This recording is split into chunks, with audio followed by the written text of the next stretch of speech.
There's a single home that cost more than the GDP of several small countries combined. A place where helicopters are as common as bicycles, where gold isn't just jewelry, it's literally built into the walls, and where servants outnumber family members 20 to 1. Welcome to the hidden world of hyper-luxury that 99.9% of humanity will never experience firsthand. Today, we're going behind the velvet ropes and past the armed guards to explore the most mind-blowing, jaw-dropping, bank account-emptying mansions ever built. But before we begin, let me warn you, what you're about to see might change how you view wealth forever. The question isn't just, how much do these places cost? It's, should anyone have this much? Comment below with what you'd do if you owned one of these mansions for just one day. Would you throw the party of the century, live like royalty, or sell it immediately and solve world hunger? Let's dive in, starting with the cheapest of these ultra-luxury homes and building our way up to a property so expensive it will make your head spin. The One Bel Air Mega Mansion.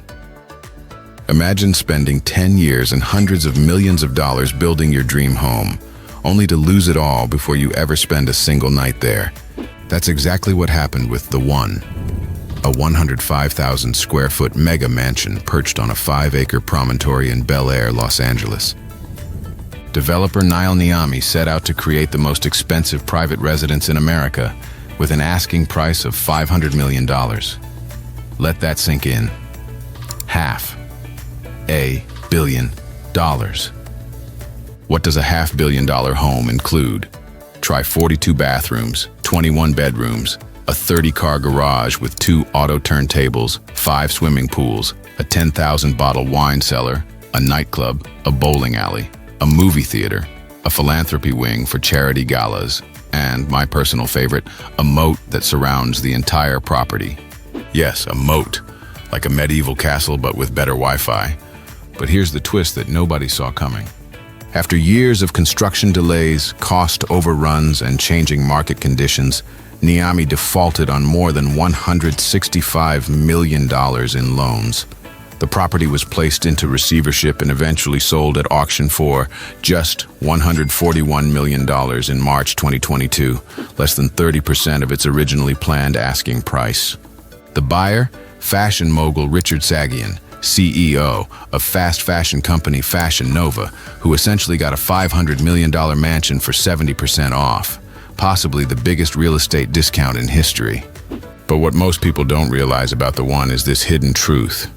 According to former construction workers, parts of the mansion were allegedly built with corners cut, leading to structural issues including water damage and mold. Some experts believe the new owner might end up spending another $50 million just fixing problems before it's truly livable. The One represents both the pinnacle and the pitfalls of ultra-luxury real estate. But even at its reduced price of $141 million, it's merely the starting point on our journey.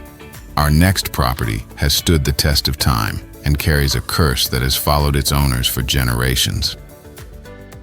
Villa Leopolda, the cursed paradise. Perched on the sun-drenched cliffs of the French Riviera sits a property so breathtaking, so historically significant, that its walls could tell stories that would make Netflix producers scramble for their checkbooks. This is Villa Leopolda, the sprawling 18-acre estate valued at over $750 million and considered by many to be Europe's most expensive private residence. Built by King Leopold II of Belgium in 1902, this 11-bedroom, 14-bathroom Mediterranean masterpiece overlooks the azure waters of the French Riviera. Its gardens are legendary, requiring 50 full-time gardeners to maintain the 1,200 olive, orange, lemon, and cypress trees. What you're probably not aware of is that King Leopold, the villa's original owner, funded this paradise with money obtained through one of history's most brutal colonial regimes in the Congo, where millions died. This blood-stained beginning has led some to believe the property carries a curse, and the evidence is compelling. In 2008, Russian billionaire Mikhail Prokhorov agreed to purchase Villa Leopolda for $750 million. He put down a $39 million deposit, more than most lottery jackpots, only to back out during the 2008 financial crisis. Here's where it gets wild. Under French law, he forfeited the entire deposit. That's right, he lost $39 million and got absolutely nothing in return, not even a souvenir keychain. The seller? Lily Safra, a banking heiress whose previous husband died under mysterious circumstances in a fire within another luxury property she owned. Coincidence? Maybe, but the villa's reputation for bringing misfortune to its owners persists to this day. The most fascinating secret about Villa Leopolda, however, is something few people know. The property has a network of underground tunnels and bunkers installed during World War II when it was used as a military hospital. Some claim these passages extend all the way to the Mediterranean Sea, providing a secret escape route for its wealthy owners in case of emergency. At $750 million, Villa Leopolda would be a crown jewel in anyone's real estate portfolio. But it pales in comparison to our next property, a vertical palace that redefines what it means to live in luxury. Antilia, the vertical palace. Rising 27 stories into the Mumbai skyline stands a structure so exclusive, so otherworldly, that locals sometimes mistake it for a high-end hotel or corporate headquarters. But this is no hotel. This is Antilia, the private residence of business tycoon Mukesh Ambani and his family. Valued at up to $2 billion, Antilia isn't just one of the most expensive private homes on Earth. It's a vertical city unto itself. Think about that for a second. $2 billion. That's enough to buy a luxury apartment for every single person watching this video right now. And probably their extended families too. What makes Antilia worth this astronomical sum? For starters, its 400,000 square feet of living space is serviced by a staff of over 600 people. Yes, you heard that right. 600 people work full-time just to keep this house running. The garage alone spans multiple floors and holds 168 cars. Most car enthusiasts dream of owning 5 or 10 vehicles in their lifetime.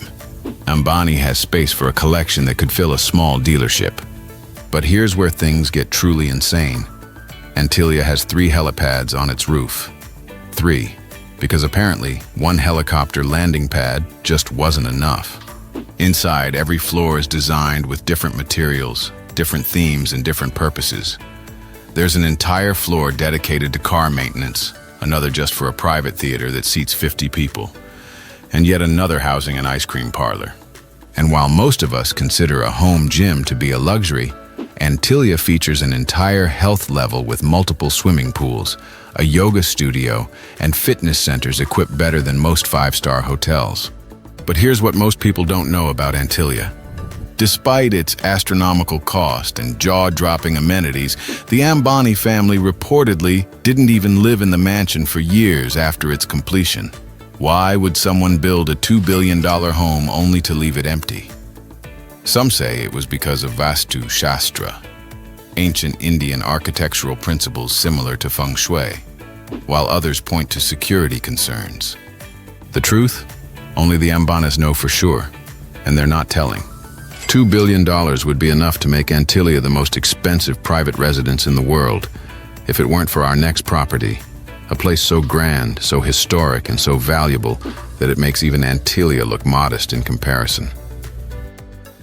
Buckingham Palace, the royal residence. You might be thinking, wait, Buckingham Palace isn't a private home. And technically, you'd be right. But with 775 rooms spread across 828,000 square feet and a valuation of approximately $4.9 billion, it simply can't be excluded from any serious discussion about the world's most expensive residences. The official London residence of British sovereigns since 1837, Buckingham Palace has 52 royal and guest bedrooms, 188 staff bedrooms, 78 bathrooms, and 92 offices. The palace's garden is the largest private garden in London, a 39-acre oasis in the center of one of the world's busiest cities. But here's what most tourists snapping photos at the gates don't know. Buckingham Palace is falling apart, literally. The electrical cabling, plumbing, and heating have not been updated since the 1950s. Staff reportedly place buckets throughout the palace to catch water when it rains.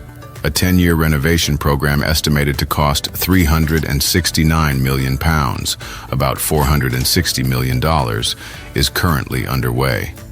And while the palace is technically owned by the crown rather than the monarch personally, here's the most shocking part that few people realize. British taxpayers foot the bill for its upkeep through something called the sovereign grant. That's right. One of the world's most expensive buildings is maintained by public funds while being enjoyed primarily by a single family. Is this the ultimate example of inequality or a worthy investment in preserving national heritage? Let me know your thoughts in the comments. At nearly $5 billion, Buckingham Palace stands as the most expensive residential building on our list. But what comes next might make even these astronomical prices seem quaint. The future of hyper-luxury. What will the world's most expensive homes look like in 10, 20, or 50 years? What price tags will make today's billionaire mansions look like bargain bin properties? Right now in Saudi Arabia, a project called The Line is underway. A futuristic city planned to house 9 million people within a single structure stretching 170 kilometers across the desert. The total cost? An estimated $1 trillion. While not a single residence, the project will include luxury living spaces that may dwarf anything we've seen before in terms of technological advancement and individual unit prices. Meanwhile, private space habitats are being developed by companies like Axiom and Blue Origin. Yes, I'm talking about luxury homes in space, the ultimate view, the ultimate exclusivity, and likely the ultimate price tag, potentially tens or hundreds of billions of dollars. And what about underwater mansions?